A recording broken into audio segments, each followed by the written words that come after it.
Knowing God is the purpose of human life. The purpose of human life. Question: how can we know and be sure of our purpose in life? We are here to bless the world and to know our greatness. When we know our greatness, we are one with the whole universal cosmic power, and whoever comes in contact with us also has the blessing from this universal cosmic power. The earth will get more developed as more people like us practice and bless the world quietly with our spiritual merit and wisdom. That's our purpose. Otherwise, what else do you think? Are we here just to eat 2 or 3 meals a day, have a few children, and then kaput? That's not the true purpose anyhow. It would not be logical for God to take so much trouble to create us, then put us here for a few decades and let us die in misery, sometimes with cancer, agony, disasters, earthquakes, and so on. This is not logical. So, the purpose of human life is to know God. Knowing God means knowing our own greatness. Knowing the whole cosmic power of which we ourselves are a part. Even when we say a part, it's a whole, you see. For example, if my finger is cut off, then it's only one finger. But when it is attached to my body, it becomes one of the parts of my body. It belongs to my body. Even though I say it's a part of my body, actually it is also the whole of my body. Therefore, we are part of the cosmic power, but we're also the whole, if we are connected again. The little gap in between is reconnected at the time of initiation. We turn inward, we tune inward, we plug in, and then we are whole with the universe. Therefore, we bless anyone who comes around without having to lay a hand on them or do anything to them. Anyone we sympathize with or share bloodlines with, they are saved or are blessed in some form or another. It depends on their karma, and it depends on our love for them.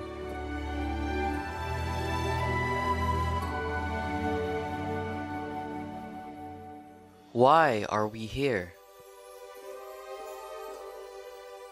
The Buddhist scriptures say that you are the Buddha and that the Buddha nature is inside you. The Bible says that God lives within this temple, so who else is in there except God? If we are the temple and God is the only one who lives in there, who are we then except God? If we don't remember, that's fine, but we are still God. So whatever we choose to do as the God of all gods that we are, we should respect. As the father, mother of all these beings that we are, we should respect our own wishes and our choice to live and express our divine selves in whichever way we want. That's why Jesus told us that we should not judge people, because we don't know the path that another being has chosen to walk. He or she does his or her thing so that she or he might come to know God in a different way. He or she might choose to be a seemingly bad person, a very lowly person, or a very so-called immoral person, but that's his or her way of knowing the divine. By choosing to be ungodly, that person will one day know that's not him or her, but they have to go back and learn the whole being again. Because if we always stay in heaven and are gods all the time, we wouldn't recognize ourselves as God. So we need to lower ourselves and come down to this physical level so we can once again recognize our own greatness. That's our choice, and that's why we came here.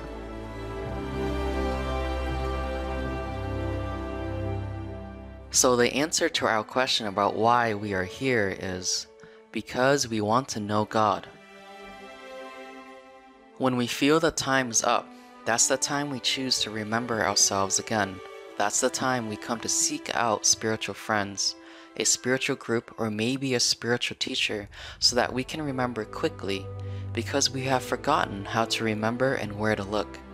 So some friend who has already remembered himself or herself may be able to help us. And then we recognize that we're nothing else but the Supreme Being, but God. We recognize the Supreme Being that's housed within this body.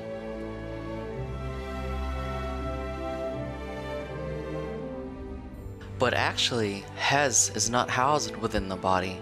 Hes houses our body. But then again, spiritual terminology is never a very exact science. So no matter how much a teacher tells us about God or how eloquently a spiritual friend might speak about the divine being within us, we cannot understand just by listening. So the spiritual teacher, guide, or friend has to show us practically, not just theoretically. For example, when Jesus came to our planet, he taught his disciples both ways, the theoretical way and the practical way.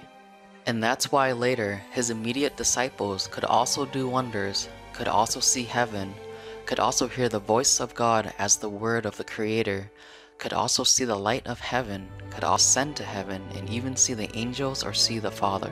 The Father spoke to them, like the Father spoke to Moses, and the angels also spoke to them. Likewise, we can do that, because as great as Jesus' disciples were, we are also great. We and Jesus' disciples are the same because Jesus said to us that we are all children of God. But because we have forgotten, sometimes one or two friends have to come to remind us, but only when we are ready, because if we aren't ready, no one can do much for us.